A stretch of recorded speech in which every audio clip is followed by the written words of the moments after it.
नमस्कार दोस्तों, स्वागत है आपका श्री राघव ऑर्गेनिक कृषि सगोरिया में। सबसे पहले तो आप सबको दीपावली की बहुत बहुत हार्दिक शुभकामनाएं। आज हम बात करने वाले हैं स्प्रे प्रबंधक पर कि हमें स्प्रे कब, कैसे और किस समय पे करना चाहिए, क्योंकि हम हर फसल में स्प्रे करते हैं। ऐसी कोई भी फसल नहीं है जिसे हम बिना स्प्रे किए उसको सही साट से उसको पका पाएँ, क्योंकि स्प्रे करना बहुत ज़रूरी भी है। क्योंकि कई सारे इल्ली वगैरह और कीट, मौवे, बहुत सारे फंगस ऐसी आती हैं, मच्छर वगैरह, जो हमारी फसलों को बहुत नुकसान पहुंचाते हैं। तो हमें उसके लिए ये जानना बहुत ज़रूरी है कि स्प्रे कैसे, कब और किस समय पे करना चाहिए।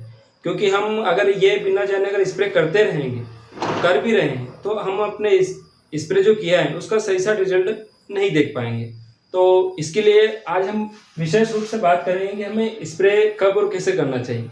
तो सबसे पहले तो हमें एक बात का ध्यान रखना चाहिए कि स्प्रे हमेशा, मतलब जब भी हम स्प्रे करते हैं तो स्प्रे हमेशा मारने वाला नहीं करना चाहिए। मतलब जैसे किसी भी इल्ली वगैरह को जैसे हम मारने वाले जो करते हैं, दवाई का जो कीटनाशक छिड़कते हैं, हमें जरूरी नहीं कि उनको मारने वाला स्प्रे करना चाहिए, क्योंकि उस दवाई में केमिकल रहता है और अगर वो कीटों को उनको मार रहा है, इल्ली वगैरह को, तो हो सकता है कि उससे हमारी फसलों को भी नुकसान हो। तो हमें ये भी ध्यान रखना चाहिए कि कभी कभी हमें उन्हें भगाने वाला स्प्रे भी करना चाहिए। अब भगाने वाला जैसे आप स्प्रे करोगे तो जो भी शाकाहारी जीव है वो वहाँ से भाग जाएंगे, और भागने के बाद जो भी उनके पीछे जो रहेंगे मांसाहारी जीव, वो उनको ढूंढते ढूंढते उनके पीछे पीछे चले जाएंगे। तो हमें सबसे पहले विशेष बात तो ये ध्यान रखना चाहिए कि कभी भी मारने वाला, मतलब हमेशा ही मारने वाला स्प्रे नहीं करना चाहिए। या तो आप एक काम भी कर सकते हैं कि खाली स्प्रे भी कर सकते हैं सिर्फ पानी का, या फिर अगर आप पानी का कर रहे हो तो उसमें 200 ग्राम पानी, 200 लीटर पानी में 200 ग्राम वाइसोनामेटा मिलाकर उस पानी का स्प्रे कर दीजिए। तो आपकी फसल बहुत ही अच्छी चलेगी और बहुत ही अच्छा रिजल्ट भी आपको देखने को मिलेगा। तो सबसे पहले तो बात हम करना चाहते हैं कि हमें सुबह सुबह भी स्प्रे नहीं करना चाहिए। मतलब सुबह सुबह जैसे 9, 10 या 11 बजे, इस समय में हमें स्प्रे नहीं करना चाहिए। क्योंकि अगर हम इस समय अगर हम स्प्रे करेंगे तो उससे क्या होगा कि मैंने आपको पिछले वीडियो में बताया था कि सुबह सुबह जो हमारी फसलें रहती हैं उनकी जो पत्तियां रहती हैं, मतलब जो हमारे पौधा है, इस पौधे की जो पत्तियां हैं, ये पत्तियां, इनमें क्या रहता है कि यहाँ पे रोम छिद्र रहते हैं। ये रोम छिद्र, ये थोड़ा ऐसा बना है, इनमें क्या है, इन पत्तियों पे रोम छिद्र रहते हैं। जो सुबह सुबह सूर्य की पहली किरण जो निकलती है, सूर्य की जो पहली किरण निकलती है वो इन पत्तों पर जैसे गिरती है तो इनके रोम छिद्रों में से एक लार्वा निकलता है, मतलब एक लार जैसा निकलता है, और उसकी खुशबू आती है। तो उसकी खुशबू से उन जो खुशबू आती है भी अपने फसलों को नुकसान पहुंचाने वाले इल्ली वगैरह या मच्छर वगैरह, कीट वगैरह जो भी रहते हैं वो इसकी तरफ आकर्षित होते हैं। ठीक है, तो उस समय भी हमें स्प्रे नहीं करना चाहिए, वो तो इसको खाने के लिए आएंगे सही। तो इसमें हमें विशेष बात का यह ध्यान रखना है कि आखिर हमें स्प्रे करना कब चाहिए। तो सबसे पहले तो हमें कभी भी सुबह सुबह 9, 10 या 11 बजे तक भी स्प्रे नहीं करना चाहिए, क्योंकि उस समय अगर हम स्प्रे करेंगे तो हमारी फसलों पर ओस बढ़ी रहती है, मतलब पानी की बूंदें रहती हैं। अगर उस समय हम स्प्रे करेंगे तो वो जो स्प्रे जो दवाई रहती है उससे हमारी फसलों को नुकसान पहुंच सकता है और हमें रिजल्ट भी देखने को नहीं मिलेगा। दूसरा हमें दोपहर को भी कभी नहीं करना चाहिए। दोपहर को भी हमें 1 या 2 बजे के अंतराल में स्प्रे नहीं करना चाहिए। हमें स्प्रे करना चाहिए लगभग 3, 4 या 5 बजे के समय। ठीक है, उस समय क्या रहता है कि ना तो ज़्यादा गर्मी रहती है, ना ही ज़्यादा ठंडक रहती है, ना ही अपनी फसलों पे कोई ओस भरी रहती है। तो उस समय अगर अपन स्प्रे करेंगे तो हमारी फसलों पे बहुत ही शानदार रिजल्ट देखने को मिलेगा। क्योंकि मैं मेरा एक्सपीरियंस बता रहा हूँ, तो मैं जैविक खाद भी बनाता हूँ, जैविक खाद का उपयोग भी करता हूँ, और उस पर जो जीवामृत वगैरह इनका स्प्रे भी मैं करता हूँ, वाइसोनामेटा वगैरह का, इनको सबके मिला के मैं स्प्रे करता हूँ। तो वो हम लगभग शाम को 4 या 5 बजे के अंतराल में करते हैं। और अगर दूसरी बात अगर मैं आपको बताऊं तो स्प्रे हमें हमेशा या तो सिंचाई से पहले करना चाहिए या सिंचाई के बाद करना चाहिए। लेकिन अगर आप मेरी बात मान के अगर करो, या मेरा जो एक्सपीरियंस है अगर उसको देख के मैं आपको बताऊं, तो हमेशा हमें स्प्रे सिंचाई के बाद ही करना चाहिए। क्योंकि उस समय क्या रहता है कि उससे क्या हमारी फसलों पर जो है पहले से नमी रहती है, नमी मतलब हमारे खेतों में अच्छी नमी रहती है, तो पौधा अच्छा रहता है, तो हमें उस समय स्प्रे करना चाहिए। और दूसरा इसमें सबसे मेन पॉइंट ये है कि हमें स्प्रे हमेशा अमावस्या या पूर्णिमा से 1 या 2 दिन पहले करना चाहिए। अच्छा, अमावस्या और पूर्णिमा का इसमें क्या है मेन इसमें यह है कि अमावस्या और पूर्णिमा के दिन जो रहता है वो हम जैसे हमारे बड़े बूढ़े जो भी वो बताते हैं कि अगर आप अमावस्या पूर्णिमा से उनके दिन या उससे एक दिन पहले 14 के दिन 13 के दिन जो भी आप काम करोगे तो उसमें अच्छी बढ़ोतरी मिलती रहती है।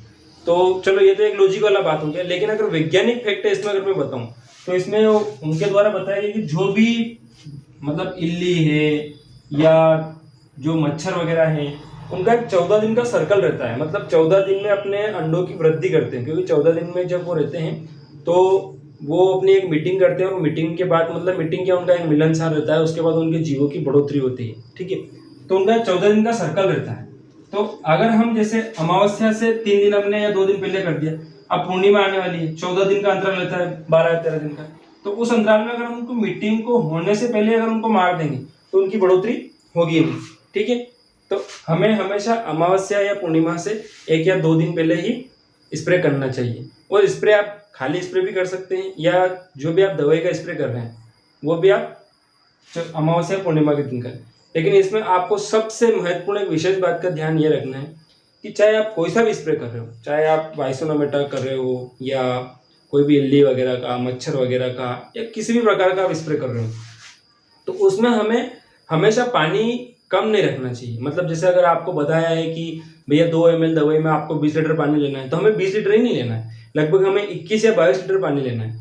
क्योंकि अगर हम कोई दवाई अगर ज़्यादा तेज है और अगर हमने पानी कम कर दिया तो हो सकता है कि हमारी फसलों को उससे नुकसान भी हो सकता है, रिजल्ट नहीं भी देखने को मिलेंगे, और हो सकता है अपनी फसलें को पत्ते सूखने भी लग जाए, सूखते भी बहुत सारे पीले पड़ते हैं, वो कुछ इन कारण भी होता है। तो हमें हमेशा पानी का बहुत मेन ध्यान रखना चाहिए। और जिसे भी हमको बताया दुकानदार ने कि भैया इस दवाई में आप 15 लीटर पानी लीजिए या 20 लीटर पानी लीजिए, उससे हमें 1 या 2 लीटर पानी हमेशा ज़्यादा लेना चाहिए। ये मेन विशेष रूप है।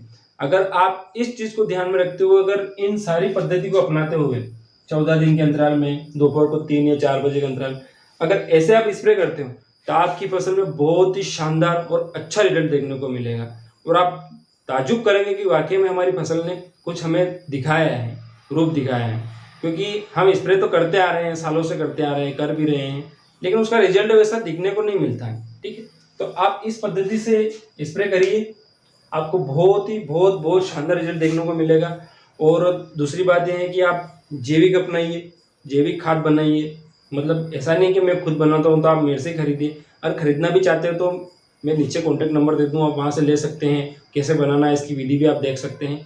लेकिन जरूरी नहीं कि मैं बोलूँगा आप मैं वीडियो बना रहा हूँ तो मेरे से ही खरीदिए, आप खुद भी बनाइए। और जितना आप खा सकते हैं, जितना आपको खाने में लगता है, आपके घर परिवार में जितना भी गेहूँ वगैरह, दाल वगैरह जो भी आप खाते हैं, कम से कम उसको तो जैविक ही बनाइए। क्योंकि आजकल हम देखने को पा रहे हैं कि बहुत सारी बीमारियां फैल रही हैं, तो सबसे ज़्यादा किसानों को ही हो रही है, क्योंकि किसान ही सबसे ज़्यादा फसलों में रहता है और जहरीली दवाइयाँ छिड़कता है। दुकानदार तो सिर्फ दे देता है कि भैया ले जाइए, वही उसको ढक्कन खोलता है, उसमें से केमिकल निकलता है, स्प्रे करते हैं तो अपने मुंह पे भी आता है, आँखों में भी जाता है, तो हमारे पेट के अंदर भी जाता है, तो उससे क्या किसानों को बहुत ज़्यादा नुकसान पहुँचता है।